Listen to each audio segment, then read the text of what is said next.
త్వరలోనే కాంగ్రెస్ లోకి మరిన్ని చేరికలుంటాయన్నారు పీసీసీ చీఫ్ మహేష్ కుమార్ గౌడ్. కాంగ్రెస్ పాలన నచ్చి పార్టీలో చేరుతున్నారన్నారు. కాంగ్రెస్ ను విమర్శించిన బీఆర్ఎస్ ఎమ్మెల్యేలు టచ్ లో ఉన్నారన్నారు. విపక్షాలు ఇష్టరాజ్యంగా చేస్తానంటే చట్టం ఊరుకోదన్నారు మహేష్ కుమార్ గౌడ్. బీఆర్ఎస్ నేతలు సోయం బాపురావు, ఆత్రం సక్కుకు కండువ కప్పి పార్టీలోకి ఆహ్వానించారు పీసీసీ చీఫ్.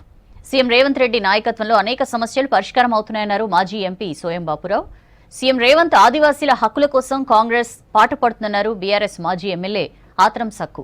కాంగ్రెస్ పాలన నచ్చి పార్టీలో చేరుతున్నామని తెలిపారు నేతలు. ఎవరైనా కౌశిక్ రెడ్డి కావచ్చు, హరీష్ రావు కావచ్చు, రేపు కేటీఆర్ కావచ్చు, చట్టాన్ని చేతుల్లోకి తీసుకుంటామంటే శాంతి భద్రత దృష్ట్యా ఎవరిని కూడా ఉపేక్షించేది ఉండదు. గత పాలనకి ఇప్పుడున్న పాలనకి పోల్చుకుంటే మేము ఎన్ని వందల సార్లు గృహ నిర్బంధం అయ్యామో మీకు ఒకసారి గుర్తు చేస్తా ఉన్నాను.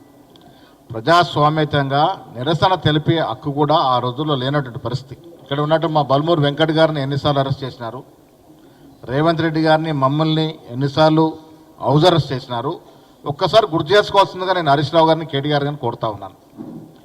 మీరు చట్టాన్ని చేతిలోకి తీసుకుంటాము, అధికారులను ఇష్టం వచ్చినట్టు ద్వేషిస్తాము, పోలీస్ అధికారులు నిధులు నిర్వహించకుండా అడ్డుకుంటాము, మేము ఎమ్మెల్యేలు ఉన్నప్పుడు మా రాజ్యం ఇది అనుకుంటే ఎలా అవుద్దండి? చట్టం ఎవరికి కూడా చుట్టం కాదు. అది సామాన్యుడు కావచ్చు, ఒక ఎమ్మెల్యే కావచ్చు. నేను ఎమ్మెల్సీ అయినంత మాత్రం నాకు కూడా పరిమితులు ఉంటాయి, నాకు కూడా హద్దులు ఉంటాయి. హద్దులో ఉండే వ్యవహరించాలి. ఇష్టారాజ్యంగా రోడ్లను బ్లాక్ చేస్తాం, ఇష్టారాజ్యంగా ఎవరినంటే వాడిని తిడతాము, మా భాషలో తిడతాము, అడ్డమైన భాష మాట్లాడతాము. ఏంటిది ఎటుపోతా ఉంది? కేసీఆర్ గారు ఎక్కడున్నారు? మీరు ఇలాంటి అల్లరి మూకల్ని మీరు పద్ధతి ప్రకారం నియంత్రించకుంటే మీ పార్టీ బీఆర్ఎస్ పార్టీ రాష్ట్రంలో నామరూపాలు లేకుండా పోతుంది.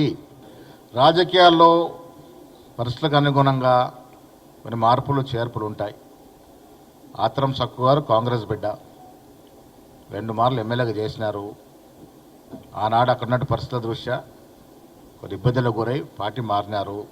ఇవాళ మళ్ళీ మాతృ సంస్థలకు వస్తూ ఉన్నారు. రాజకీయాల్లో ఇలాంటి సర్వసాధారణంగా జరిగేటువంటి కార్యక్రమాలు.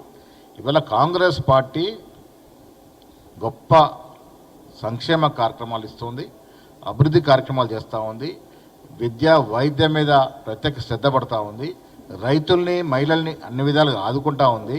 ముఖ్యంగా ఆదివాసీ ప్రాంతాలంటే ఐటీడీ ప్రాంతంలో ప్రత్యేక దృష్టి పెట్టి ఆదిలాబాద్ని గొప్ప జిల్లాగా అభివృద్ధి చెందాలనే ఆకాంక్ష ముఖ్యమంత్రికి ఉంది. కాబట్టే ఈ ఇరువురు ఆదివాసీ నాయకులు ఇలా కాంగ్రెస్ పార్టీలో చేరుతా ఉన్నారు. నిన్నటి వరకు భారతీయ జనతా పార్టీలో ఉండడం జరిగింది.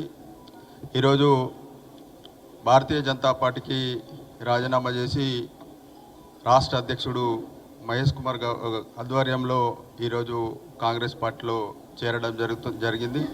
ముఖ్యంగా వారికి నేను ప్రత్యేకంగా ధన్యవాదాలు తెలుపుతున్నాను. అదేవిధంగా మా ఆదిలాబాద్ శాసనసభ్యుడు మరి విడమ బుజ్జు గారు, అదే రకంగా నాతో పాటు చేరిన ఆత్రం సక్కు గారు, మరి ముఖ్యంగా భారతీయ జనతా పార్టీలో నేను 5 సంవత్సరాలుగా ఎంపిక చేయడం జరిగింది. కానీ కాంగ్రెస్ పరిపాలన నచ్చి రేవంత్ రెడ్డి గారి నా వ్యక్తిగతంగా నాకు ఒక అభిమాన నాయకుడు కాబట్టి మళ్ళీ వారికి చేదోడు వాదుడుగా ఉండాలన్న ఉద్దేశంతో ఇవాళ కాంగ్రెస్ పార్టీలో చేరడం జరిగింది. రాష్ట్రంలో సాధించుకున్న ఈ తెలంగాణ రాష్ట్రంలో ముఖ్యంగా మైదాన ప్రాంతాలతో పాటు గిరిజన ప్రాంతాలు ఉన్నాయి. ఆ ప్రాంతాల అభివృద్ధి విషయం ఇవ్వలే ఇంతకుముందే మహేశన్న వారి ప్రత్యేక ఇంటర్వ్యూలో చెప్పడం జరిగింది.